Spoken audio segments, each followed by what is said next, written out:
So last night at the Republican town hall, Donald Trump reneged on his pledge to back the Republican candidate, whoever it might be. Now, there are about 1,000 articles that were written afterwards that expressed shock and outrage over this. But here's my response to everybody who I think is more likely than not feigning outrage over this. Of course Donald Trump was going to renege on his promise to back whoever the nominee is if it wasn't him.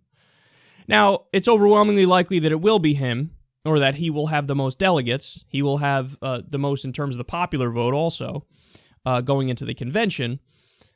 But was anybody really naive enough to think that if Ted Cruz won, or if Scott Walker or Jeb Bush won, or if John Kasich won, that Donald Trump was going to say, oh yeah, I'm behind them 100%.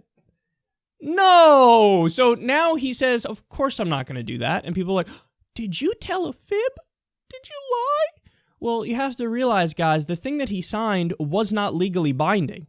So I called it when he signed it that he wouldn't stick by it. Others called it that he wouldn't stick by it. If it's not legally binding, he's just putting his name on a piece of paper. You think Donald Trump is above brazenly, changing his mind or just going back on a promise? Of course not. His whole fucking career is based off that. How do you not understand that? He's a brazen liar. He says he's a business genius. His companies went bankrupt 4 fucking times. And the whole point was, hey, you load the companies up with debt and you run out the back door with all the money and everybody else loses their jobs and they get fucked. And now people are surprised like, it turns out he might only be in this thing for him. Yeah.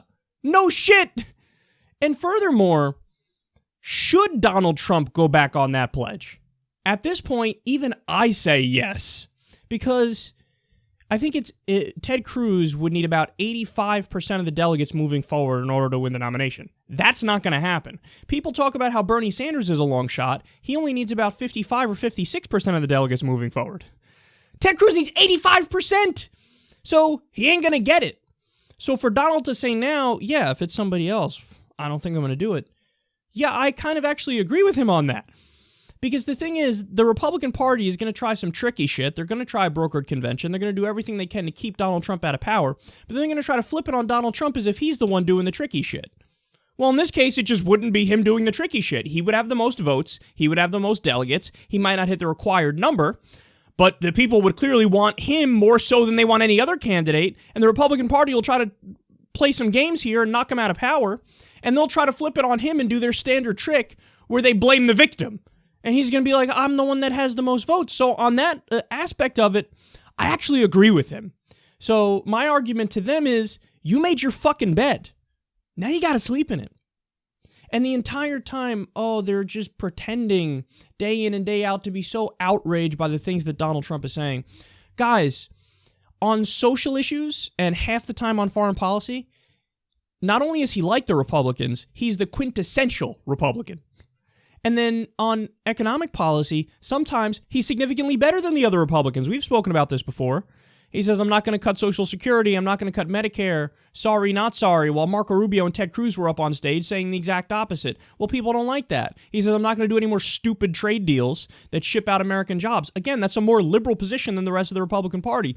He pretends to care about money in politics. Now, again, he went to the same billionaires begging for money that all the other Republicans go to.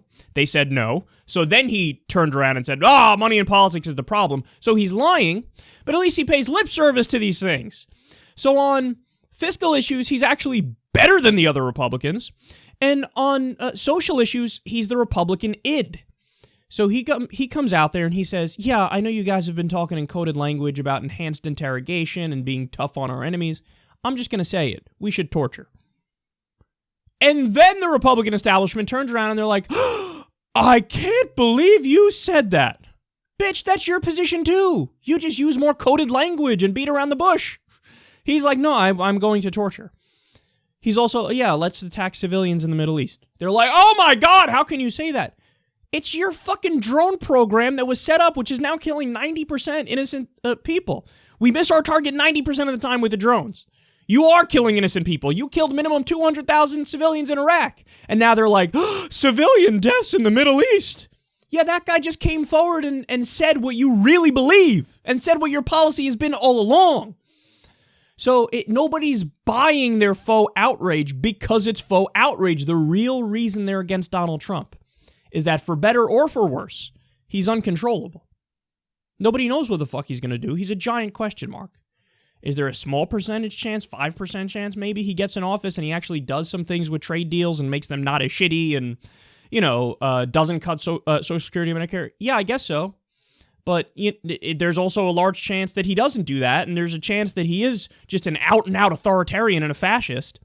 And the reason why the Republican establishment is against that is because they don't know if he'll listen to the donors, and the donors are their overlords. That's why they're against Trump. It's no other reason about morality or ethics or, oh my God, we can't believe that he acts like a child. They're all fucking children. Are you kidding me? Have you seen the rest of the Republican Party? The Republican establishment, all the politicians. So when it comes to if they try some tricky shit on Trump at the convention, whose side will I be on? I'm just going to be on the side of what the people picked because, call me crazy, I actually believe in the democratic process. Obviously, I don't agree with any of the Republicans becoming president, but if more Republicans want Trump than anybody else, yeah, it would be the Republican Party that's fucked up if they try to knock him out there and do a brokered convention. So I actually don't disagree with Trump going back on his faux pledge here. But I find it hilarious that the rest of the media is like, I can't believe he would lie. Well, if you were doing your fucking job from day one, you would know that of course he's a liar. His whole career is built on lying.